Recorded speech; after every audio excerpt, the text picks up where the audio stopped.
Thank you very much, Roger, for your very kind introduction. Let me pay tribute to the Indigenous peoples of this extraordinary country. Let me thank the New Zealand Business Roundtable for this extraordinary privilege. Ministers of the Crown, distinguished ladies and gentlemen, I want to talk about pathways to prosperity for Indigenous Australians. In my country, the federal Labor government's headline policy for Indigenous Australians is called Closing the Gap. The socio-economic position of the 3% of native Australians is so dramatically out of step with the 97%, it is little wonder that closing the gap is the clarion call of national policy. Across all indicators, Indigenous Australians are disproportionately represented in negative ways. Other than our gross overrepresentation in the National Rugby League and the Australian Football League.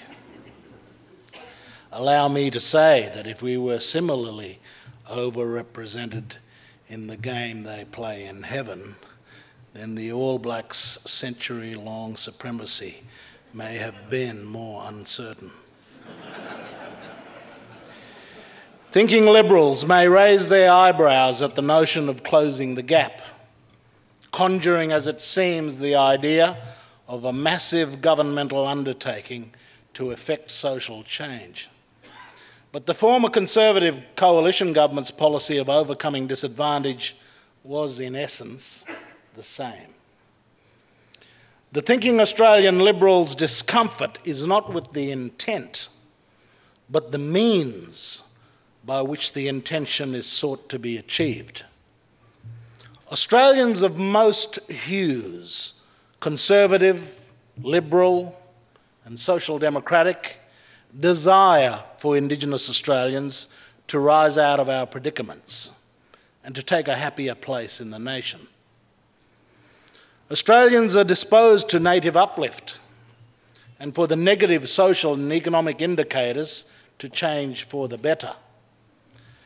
Perhaps one day in return the natives might choose to reduce our proficiency in rugby league and Australian football so that the disparity suffered by the rest of the country is also ameliorated. If Australians agree on anything, we agree that the egregious position of Indigenous Australians is intolerable and must be remedied. If it would be wrong to disagree with this intent, it is completely correct to have vigorous debate and disagreement about how this intent might be effected. Closing the gap, as currently conceived, does not have the philosophical and policy rigour to achieve its stated intent.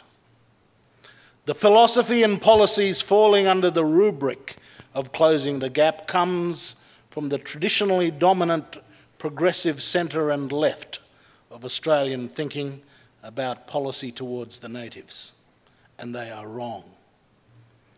I had recent cause to make plain something that Australian Liberals have been too long reticent to declare. There is no closing any gap without Adam Smith. Even progressive Liberals were disposed to put Indigenous Australian policy into the special case basket, as if the insights of liberalism apply to all cases except the predicament of native Australians. My intention this evening is to tell you of the work that I and my fellow leaders in Cape York Peninsula, in the remote, far northeastern corner of Australia, have been pursuing under the banner of the Cape York Reform Agenda over the past decade. Our pursuit of prosperity for our people has two dimensions. The first dimension involves our confrontation with what we have come to call passive welfare. The policy challenges of passive welfare are not specifically an Indigenous policy issue. Neither is it an ethnic or racial issue. It is a matter of disadvantage that is a national question. We've played a leading role in the policy reform debates around passive welfare in Australia because our people are disproportionately mired in the problems. But as I say, the problems are not particular to our status as Australia's Indigenous peoples. The second dimension does concern specifically our status as Indigenous peoples and the relationship between our culture and that of the broader society and world. My remarks this evening will primarily deal with the first dimension, though I will offer some thoughts on the second towards the end. When we first articulated the Cape York Reform Agenda a decade ago, we distinguished between what we called classical welfare and passive welfare. The Social Democrats have given three reasons for defending the welfare state. Firstly, to counteract social stratification and especially to set a lower limit to how deep people are allowed to sink. People with average resources and knowledge will not spend enough on education or on their long-term security, for example, on healthcare and retirement, and they and their children will be caught in a downward spiral unless they are taxed and these services provided by the state. This is the main mechanism of enforced egalitarianism. Secondly, the welfare state redistributes income over each individual's lifetime. There is some redistribution from rich to poor, but the principle is that you receive approximately what you contribute. Those who work now help to pay for older people's entitlements and will be similarly assisted by the next generation. In the process, there is some redistribution from rich to poor. Thirdly, there is popular support for the welfare state because a majority do not want healthcare and education, the two main areas of the public sector of the economy, to be entirely reduced to commodities on the market. You can then allow competition in other areas of the economy, but health and education are about making everybody an able player in the market. Classical welfare is therefore, according to the argument of the Social Democrats, reciprocal, with a larger or smaller element of wealth redistribution. The phenomenon of passive welfare developed after the heyday of full employment in the post-war years. What had first been conceived of as temporary assistance to workers moving between jobs became a longer-term proposition for ever-increasing numbers of people. It was only when developed countries of the West had tens of thousands of families living in intergenerational welfare dependency that the phenomenon of passive welfare became clear. It took the most part of the past decade for passive welfare to become accepted as a real phenomenon and therefore a serious policy challenge for Australians.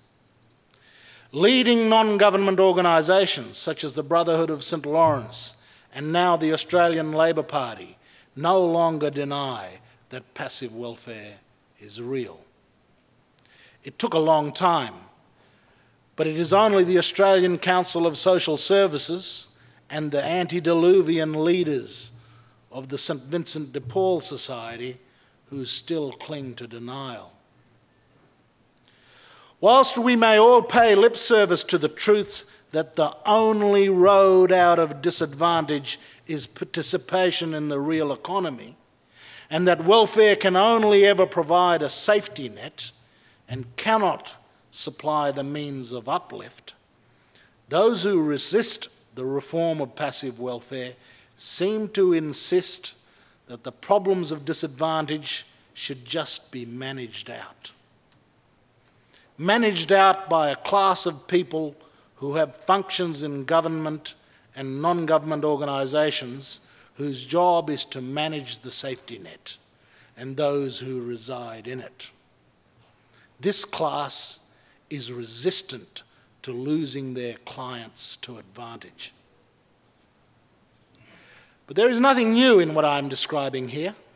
All developed countries have to grapple with the legacy of passive welfare in their societies.